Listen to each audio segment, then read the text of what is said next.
ఆనందే వీళ్ళకి ఇన్ఫర్మేషన్ ఇచ్చుంటాడు. ఇక మన కథ అంతే. మరి ఏ పని మీద వచ్చారు? నమస్కారం అమ్మగారు. నమస్కారం అండి. సార్, ఇందాక మేము చెప్పాం కదా, దేవుడు దేవల్ల మాకు ఫండ్స్ అవసరం పడలేదు అని. ఆ దేవుడి రూపంలో ఉన్న మా దేవత ఈ విరూపాక్షమ్మ గారే సార్.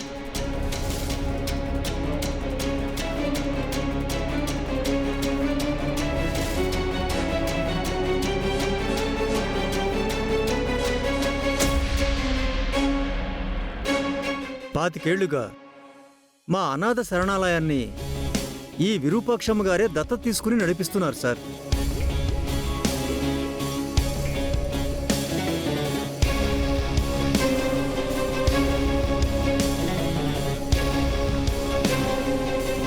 కోమలి, వాళ్ళొచ్చింది నీకోసం కాదు, విరూపాక్ష కోసం. మమ్మీ, అత్తయ్యకి ఆ అనాథ శరణాలయానికి సంబంధం ఏంటి మమ్మీ? మా అనాథ శరణాలయం పేరు అమ్మ, కానీ మా అనాథ శరణాలయానికి అమ్మ మాత్రం ఈ విరూపాక్షమ్మ గారే సార్.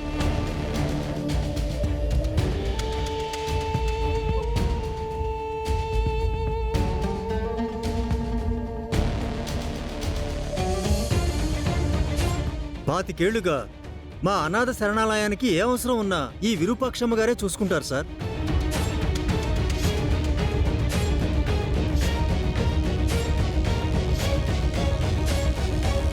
అమ్మగారు ప్రతి మ్యారేజ్ యానివర్సరీకి మా అనాథ శరణాలయంలోనే గడుపుతారు సార్.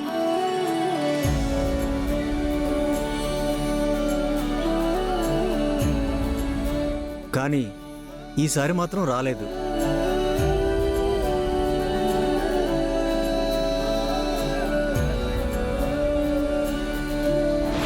ప్రతి మ్యారేజ్ యానివర్సరీకి వస్తే నేనెక్కడికి వెళ్ళాను?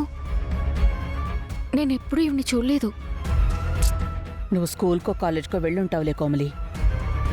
మమ్మీ, ఈ దెబ్బతో మావయ్య మనసులో అత్తయ్య స్థానం ఇంకొంచెం పెరిగేలా ఉంది మమ్మీ.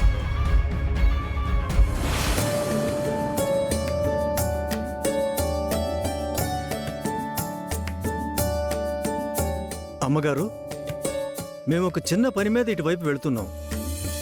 మిమ్మల్ని ఒకసారి కలిసి వెళదామని వచ్చాం. పర్లేదు రంగారావు గారు, మిమ్మల్ని చూడ్డం నాకు సంతోషంగానే ఉంది. ఈ మధ్య నేను కొంచెం బిజీగా ఉండటం వల్ల అనాథ శరణాలయానికి రావడం కుదరలేదు. అమ్మా, మీరు ఇక్కడున్నా ఎక్కడున్నా అనాథ శరణాలయానికి ఉన్న అవసరాలన్నీ తీరుస్తున్నారమ్మా. మీరు నూరేళ్లు చల్లగా సంతోషంగా ఉండాలమ్మా. సరే అమ్మా, మేము ఇక ఉంటామమ్మా. ఒక్క నిమిషం ఉండండి.